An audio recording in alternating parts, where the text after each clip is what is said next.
আজকে তোমাদের শোনাবো এমন একটা ঘটনা যেটা শুনলে হয়তো অনেকেই বলবে এটা অসম্ভব।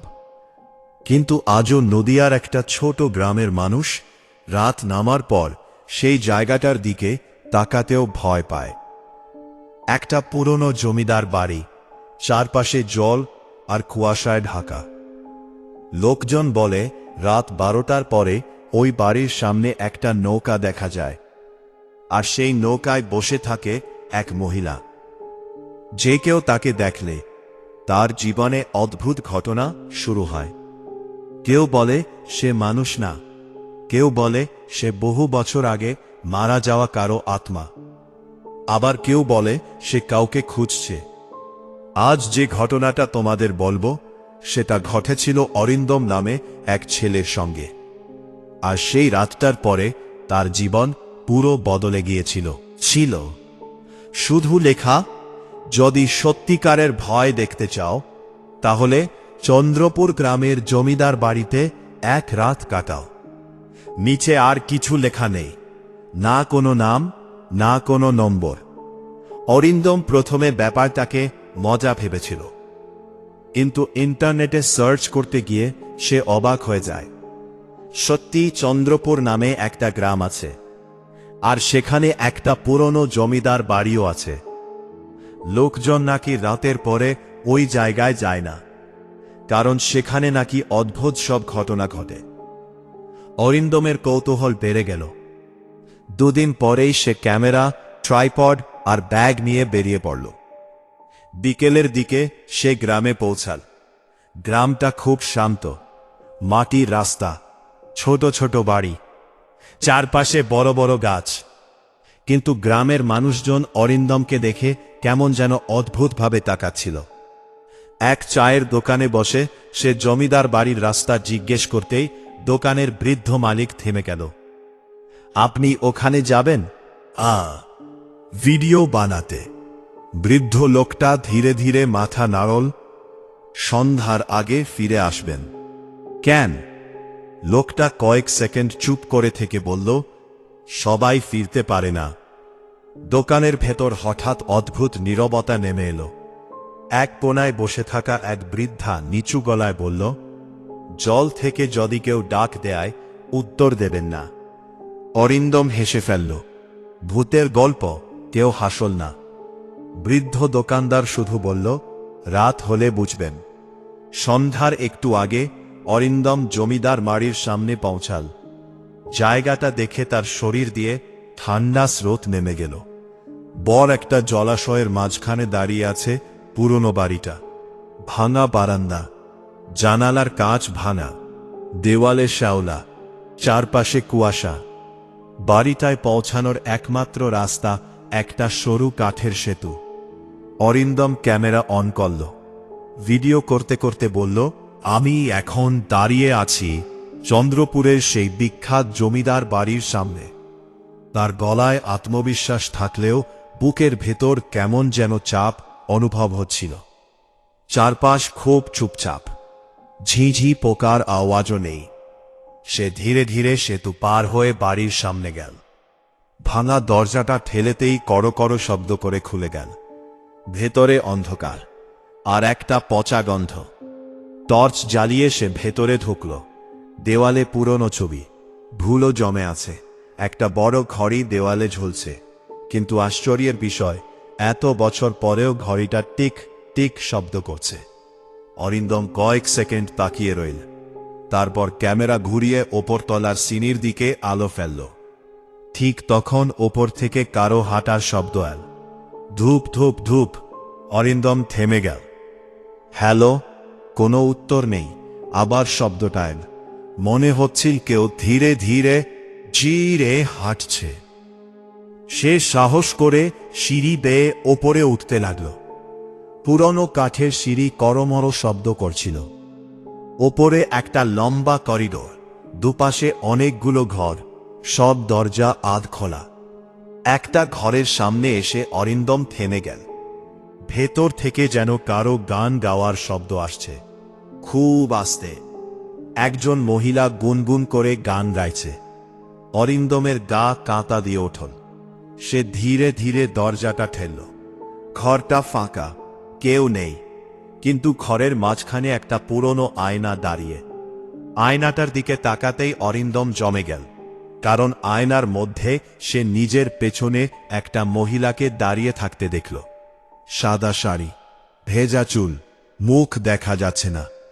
অরিন্দম সঙ্গে সঙ্গে পিছনে ঘুরল, কেউ নেই। আবার আয়নার দিকে তাকাতেই মহিলাটা নেই। তার বুকের ভেতর ধক ধক শুরু হয়ে গেল। ঠিক তখন নিচে জলের দর ইক থেকে কারো গলা ভেসে এলো, এসো। গলাটা একদম স্পষ্ট, একজন মহিলা ডাকছে। অরিন্দম ধীরে ধীরে জানালার দিকে এগোল, আর তারপর যা দেখল সেটা দেখে তার শরীর ঠান্ডা হয়ে গেল। জলাশয়ের মাঝখানে একটা ছোট নৌকা ভাসছে। নৌকায় একজন মহিলা বসে আছে, সাদা পোশাক, হাতে একটা লণ্ঠন। সে ধীরে ধীরে অরিন্দমের দিকেই তাকিয়ে আছে। হঠাৎ মহিলাটা হাত তুলে ইশারা করল, যেন তাকে নিচে ডাকছে। অরিন্দম কয়েক সেকেন্ড স্থির দাঁড়িয়ে রইল, তারপর না চাইল সে নিচে নামতে শুরু করল। মনে হচ্ছিল কেউ তাকে টানছে। বাইরে বেরিয়ে সে জলের ধারে এসে দাঁড়াল। কুয়াশা আরও ঘন হয়ে গেছে। নৌকাটা এখন একদম কাছে। মহিলার মুখ এখনো দেখা যাচ্ছে না। সে শুধু আস্তে করে বলল, আমাকে দেখছ? অরিন্দম কাপা গলায় বলল, আপনি কে? মহিলাটা উত্তর দিল না, শুধু ধীরে ধীরে মাথা তুলল। আর তখনই অরিন্দমের বুকের ভেতর যেন সব কিছু থেমে গেল। মহিলার চোখ দুটো পুরো কালো, মুখ ফ্যাকাশে, আর ঠোঁটের কোণ দিয়ে জল পড়ছে। হঠাৎ নৌকাটা নিজের থেকেই এগোতে শুরু করল, সোজা অরিন্দমের দিকে। সে পিছিয়ে যেতে গিয়েও থেমে গেল, কারণ তার পায়ের নিচে কাদা যেন শক্ত হয়ে গেছে, নড়তে পারছে না। মহিলাটা ধীরে ধীরে বলল, অনেক বছর ধরে আমি অপেক্ষা করছি। কিসের জন্য? কেউ যেন আমাকে দেখে। তার গলায় এমন একটা দুঃখ ছিল যেটা শুনে অরিন্দমের বুক ভারী হয়ে গেল। হঠাৎ তার মাথায় গ্রামের বৃদ্ধার কথা মনে পড়ল। জল থেকে কেউ ডাকলে উত্তর দেবেন না, কিন্তু তৎক্ষণে দেরি হয়ে গেছে। মহিলাটা এবার খুব আস্তে হাসল, আর সেই হাসির সঙ্গে সঙ্গে পুরো জলাশয় কেঁপে উঠল। জলের ভেতর থেকে যেন অনেকগুলো হাত বেরোতে শুরু করল, ফ্যাকাশে হাত। সবগুলো অরিন্দমের দিকে বাড়িয়ে আছে। সে চিৎকার করে, পিছিয়ে গেল, পিছিয়ে গেল। এইবার তার পা নড়ল। সে দৌড়াতে শুরু করল। পিছনে তখন জলের শব্দ, মনে হচ্ছিল কেউ তার পেছনে দৌড়াচ্ছে। সে সেতু পার হয়ে বাড়ির ভেতরে ঢুকে দরজা বন্ধ করে দিল। হাঁপাতে হাঁপাতে মেঝেতে বসে পড়ল। ঠিক তখন ওপর তলা থেকে আবার সেই গান ভেসে এল, এইবার আরো কাছে, আরো স্পষ্ট। মনে হচ্ছিল মহিলা বাড়ির ভেতরেই আছে। হঠাৎ তার ক্যামেরা নিজের থেকেই অন হয়ে গেল। স্ক্রিনে ঝাপসা ছবি দেখা যাচ্ছে। তারপর ধীরে ধীরে একটা মুখ পরিষ্কার হতে লাগল, সেই মহিলার মুখ। সে স্ক্রিনের ভেতর থেকে ফিসফিস করে বলল, তুমি আমাকে দেখেছে, এবার তুমি ফিরতে পারবে না। ক্যামেরা হঠাৎ বন্ধ হয়ে গেল। অরিন্দমের নিঃশ্বাস বন্ধ হয়ে আসছিল। সে দরজা খুলে বাইরে বেরোতে গেল, কিন্তু দরজা খুলছে না। হঠাৎ পেছন থেকে ভেজা পায়ের শব্দ এল, ছপ ছপ ছপ। মনে হচ্ছিল কেউ জল ভেজা পা নিয়ে হাঁটছে। অরিন্দম ধীরে ধীরে পিছনে ঘুরল। অন্ধকার করিডোরের শেষে সেই মহিলা দাঁড়িয়ে। তার শরীর থেকে জল পড়ছে, চুল মুখ ঢেকে রেখেছে, আর তার কালো চোখ দুটো অন্ধকারের মধ্যেও জ্বলছে। সে ধীরে ধীরে বলল, আমাকে একা রেখে গিয়েছিল ওরা। অরিন্দম কাঁপা গলায় বলল, আপনি কে? মহিলা একটা সেকেন্ড চুপ করে রইল, তারপর বলল, আমি এই বাড়ির বউ ছিলাম। অনেক বছর আগে জমিদারের ছেলে তাকে বিয়ে করে এই বাড়িতে এনেছিল, কিন্তু কিছুদিন পরেই লোকটা অন্য এক মহিলার সঙ্গে পালিয়ে যায়। গ্রামের লোকজন তাকে অপয়া বলত। এক রাতে তাকে এই জলাশয়ের মাঝখানে ফেলে রেখে সবাই চলে যায়। সে সারা রাত সাহায্যের জন্য চিৎকার করেছিল, কিন্তু কেউ তাকে বাঁচায়নি। শেষে নৌকাটা ডুবে যায়। তারপর থেকে নাকি মাঝরাতে তাকে দেখা যায়। সে শুধু কাউকে খোঁজে যে তাকে সত্যি দেখবে। অরিন্দম বুঝতে পারছিল না সে স্বপ্ন দেখছে নাকি সত্যি। হঠাৎ মহিলা ধীরে ধীরে তার দিকে এগোতে লাগল। তার পায়ের নিচে জল জমে যাচ্ছে, ঘরের মেঝে ভিজে উঠছে। অরিন্দম পিছিয়ে যেতে লাগল। ঠিক তখন তার হাত দেওয়ালে ঝুলে থাকা একটা পুরনো ঘণ্টায় লাগে। ঘণ্টাটা বাজতেই পুরো বাড়িটা তেপে উঠল। মহিলাটা হঠাৎ চিৎকার করে উঠল। একটা ভয়ঙ্কর শব্দ। চারপাশের সব জানালা একসাথে খুলে গেল। ঝড়ের বাতাস ভেতরে ঢুকতে লাগল। অরিন্দম সুযোগ বুঝে দরজা খুলে বাইরে দৌড় দিল।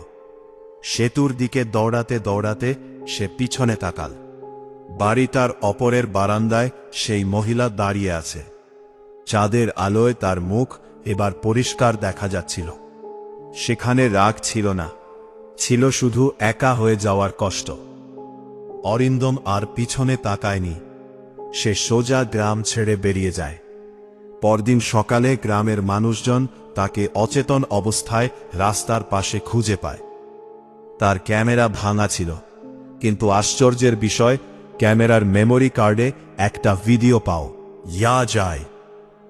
ভিডিওতে দেখা যায় রাতের অন্ধকারে জলাশয়ের মাঝখানে একটা নৌকা ভাসছে, আর নৌকার মধ্যে বসে থাকা সেই মহিলা সরাসরি ক্যামেরার দিকে তাকিয়ে আছে।